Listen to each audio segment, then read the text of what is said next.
वाले विधानसभा चुनावों को देखते हुए हलका रादौर से आज एक और उम्मीदवार ने अपनी उम्मीदवारी पेश की। जी हां, हलका रादौर से समाज सेवी भीम सिंह राठी का नाम तो अक्सर सभी ने सुना होगा। हाल ही में आने वाले विधानसभा को देखते हुए भीम सिंह राठी ने आज जो अपनी उम्मीदवारी जताई है उसे लेकर भी जान लेते हैं कि जनता के किन मुद्दों को लेकर ये मैदान में उतरेंगे। सबसे पहले तो भीम सिंह जी, मैं आपका स्वागत करती हूँ फिर से अपने चैनल पर। आपका सिटी चैनल का भी बहुत बहुत धन्यवाद जी। सबसे पहले तो ये जानना चाहते हैं कि आज आपने भी हलका रादौर से अपनी उम्मीदवारी पेश की है, जनता के किन मुद्दों को लेकर आप मैदान में उतरेंगे? आप रादौर विधानसभा क्षेत्र को अगर आप जानने की कोशिश करेंगे तो रादौर विधानसभा में पूरे हरियाणा से ज़्यादा वो जो मुद्दे हैं विपक्ष के पास वो रादौर विधानसभा में ही हैं। रादौर विधानसभा में हमारा एक रास्ता जठलाना गुमथला होके यमुनानगर आता, आगे करनाल जाता है। उस पूरे रास्ते में 20 किलोमीटर का वो रास्ता है, पूर्ण रूप से टूटा हुआ है। किसी भी गांव में सरकार का कोई काम वहाँ नज़र नहीं आता। रोड बिल्कुल डैमेज हैं, रोडों की ना कोई आवाज़ उठाता है, ना सरकार के नुमाइंदे या सरकार की तरफ से उनको गड्ढों को भरने की कोशिश करी। अगर आपने एक गाड़ी खरीद ली और उन गड्ढों पर, उन रोडों पर आपने चला दी तो 1 महीने में आपकी गाड़ी डैमेज हो जाएगी और उसकी कीमत आधी से कम हो जाएगी जी। तो वहाँ पूर्ण रूप से जो हम उसको खादर का हमारा इलाका कहते हैं, उस इलाके में रोड चलने लायक नहीं है। गाँव में नालियाँ नहीं हैं, कीचड़ है, धूल है, मिट्टी है। सरकार ये कहती है कि हमने बड़ा विकास किया है। अगर आप वहाँ खुद जाके वहाँ देखोगे, हमारे यहाँ तिघरा, तिघरी, टोडरपुर, आप नंगला, आप खजूरी चले जाइएगा, आप नाहरपुर चले जाइएगा, आप गुमथला जाइएगा, उन्हेड़ी मारूपुर जाइएगा, गुमथला जाएगा, संधाड़ा संधाड़ी जाएगा, लाल छप, वहाँ का जो जीवन है लोगों का बद से बेहतर है। और एक तरह से वहाँ के हमारे निवासी, हमारे भाई बहन, हमारे परिवार, एक तरह से नरक की ज़िंदगी है वहाँ रोड, धूल, मिट्टी, गाँव में नाली नहीं है, पानी है, कीचड़ है। उन कीचड़ पानी की वजह से मच्छर है, मक्खी है, डेंगू की बीमारियां वहाँ फैली हुई हैं। वहाँ सरकार का कोई नुमाइंदा वहाँ शुद्ध लेने वाला नहीं है। वहाँ माइनिंग, बड़े अवैध रूप से माइनिंग चल रही है। माइनिंग की वजह से कुछ लोग जो वो पक्ष में भी हैं, विपक्ष में भी हैं, उनके यहाँ मोटी मोटी मंथली बनती है। सरकार के पूर्ण रूप से डैमेज है रोड। वहाँ खनन माफिया पैसे कमा रहा है। रोड पीडब्ल्यूडी के टूटे हुए हैं। पोल्यूशन इतना है कि आपको क्या बताएं। अगर वहाँ के एक ही जगह के इधर के मुद्दे कर लेंगे, अगर हमारे खादर के मुद्दे कर लेंगे तो पूरे हरियाणा के मुद्दे एक तरफ हो जाएंगे और हमारा खादर का इलाका, खादर की समस्याएं एक तरफ हो जाएंगी। भीम सिंह जी पहली बार इलेक्शन लड़ने जा रहे हैं या उससे पहले भी कभी इलेक्शन लड़ा है आपने? मैं कॉलेज में स्टूडेंट यूनियन का प्रेसिडेंट रहा हूँ, मैं डिस्ट्रिक्ट काउंसलर भी रहा हूँ और ये हमारा समाज सेवा का कार्य, हम छात्र जीवन से ही हम लोगों के बीच में आते रहे। छात्र जीवन से ही हम लोगों की लड़ाई, उनके लिए, समाज के लिए काम करने का हम काम करते रहे हैं। किसी पार्टी के साथ जुड़कर इलेक्शन लड़ेंगे या आज़ाद उम्मीदवार के तौर पर अपनी उम्मीदवारी पेश करेंगे? अभी तक क्या सोचा? अभी कुछ नहीं सोचा है। अभी तो ये सोचा है कि हमने लोगों के हितों की बात रखनी है। लोगों की, हमारे विधानसभा के क्षेत्र की जो समस्याएं हैं वो सरकार के संज्ञान में लानी है। अगर सरकार उन समस्याओं पर ध्यान नहीं देती है तो आप मीडिया के माध्यम से, जनता को जागरूक करने के माध्यम से हम इस तरह के जन जागरण अभियान चलाएंगे और जनता को हम जागरूक करेंगे।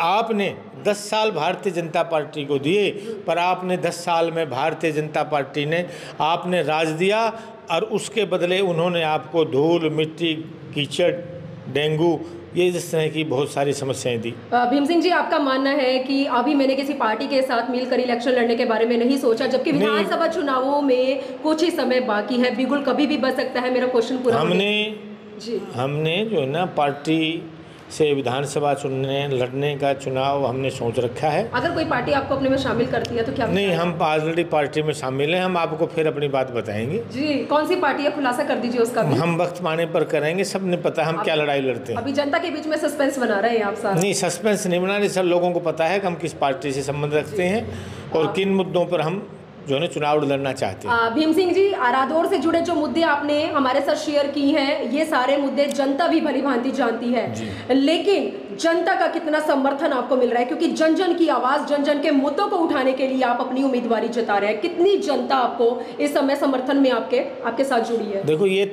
कहना तो बड़ा मुश्किल है।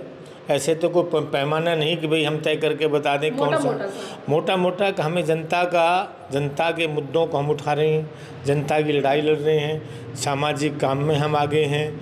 हम अपनी तरफ से पूर्ण रूप से हमने 100% अपने समाज को दे रखा है और उसी के बलबूते पर रादौर विधानसभा की जनता जागरूक हो चुकी है। वो अपना अच्छे से निर्णय लेगी और हमें पता है कि उनका कहाँ स्टैंड होगा और वो किस तरह से अच्छे और बुरे की पहचान।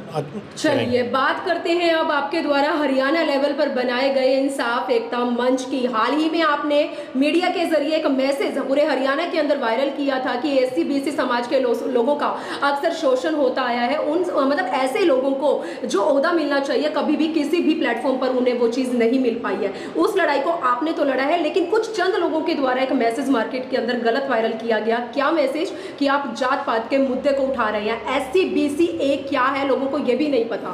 क्या कहना चाहेंगे, किस तरह से जवाब देंगे? मैं पहले तो उन साथियों को जो इस तरह की जनता में भ्रम फैलाते हैं, उनकी मानसिकता अच्छी नहीं है और वो संकीर्ण मानसिकता के कारण इस तरह की बातें समाज में फैलाते हैं। समाज किसी एक कास्ट से नहीं बनता, एक किसी वर्ग से नहीं बनता। समाज का निर्माण सभी वर्गों की भागीदारी से होता है। और आपको मैं बता दूं, BC शेड्यूल कास्ट के साथ यहाँ अभी अनजस्टिस है। यहाँ इनके किसी भी अधिकारी, शेड्यूल कास्ट के अधिकारियों को ना कहीं CMO में जगह है, ना कहीं इनको प्राइम पोस्टिंग दी गई है। सरकार में अगर कोई मंत्री है, बाय द वे, उनके पास महत्वहीन जो है ना महकमे हैं, जो पोर्टफोलियो हो महत्वहीन है। तो टारगेट किया जा रहा है SC के शेड्यूल कास्ट के जो अधिकारी हैं, चाहे कोई IAS है चाहे IPS है, उनको सरकार द्वारा टारगेट किया जा रहा है। उनके पीछे कहीं विजिलेंस लगाई जा रही है, उनको तरह तरह से उनको तंग किया जा रहा है। तो ये सरकार की ओछी मानसिकता है कि शेड्यूल कास्ट के अधिकारियों को भी वो जो है ना तवज्जो नहीं देते हैं और उनको भिन्न भिन्न प्रकार से उनको परेशान करने का काम करते हैं। उनको कहीं प्राइम पोस्टिंग नहीं जाती। आप पूरे हरियाणा में देखिए, कहाँ नहीं डिप्टी कलेक्टर नहीं है, कोई SSP भी कोई शेड्यूल कास्ट कैटेगरी से नहीं है। मैं बात करता हूँ BC की। BC यहाँ 2 कैटेगरी बनाई गई है इन्होंने। एक BC A है, एक BC B है। BC A में 72 कास्टें आती हैं और BC B में, जिनको हम OBC भी कहते हैं, उनमें मोटे मोटे तौर पर हमारे हरियाणा में 3 कास्टें हैं, यादव, गुजर और सैनी। ये 3 कास्टें BC B में आती हैं, जिनको हम OBC कहते हैं। हम सरकार से ये मांग करते हैं कि BC A की जो 72 कास्टें हैं पूरे हरियाणा में, उनकी 20 से 22% पॉपुलेशन है, 20 से 22% की वोट है हरियाणा में। 20 से 22% लोग हैं ये। इनका कोई भी नुमाइंदा कहीं अच्छी पोस्ट पे नहीं है, कोई मंत्री नहीं है इनको कोई पॉलिटिकल पार्टियां टिकट नहीं देती। तो हम उनको कहते हैं कि भाई जब हमारी इतनी संख्या है 20% के आस से भी ज़्यादा, तो उनको हमें राजनीतिक तौर पे भागीदारी देनी चाहिए, प्रशासनिक तौर पे भागीदारी देनी चाहिए। हम किसी दूसरी कम्युनिटी के खिलाफ नहीं हैं। हम यादव, गुजर, सैनी अभी हमारे भाई हैं, पर हम कहते हैं कि उनको आप कुछ भी दो, पर हमारी तो हिस्सेदारी हमें मिलनी चाहिए। भीम सिंह जी, हमारे चैनल के जरिए लास्ट में विधानसभा चुनावों को देखते हुए एक कैंडिडेट के तौर पर कुछ मैसेज देना चाहेंगे, जनता से कुछ अपील करना चाहेंगे?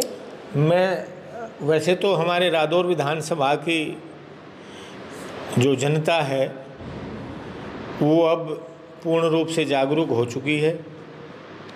जो हमारे इलाके में राजनीतिक तौर पर रादौर विधानसभा में जो राजनीतिक शून्यता रही है, उसको अब की बार रादौर विधानसभा की जनता उस शून्यता को ख़त्म करने का काम करेगी।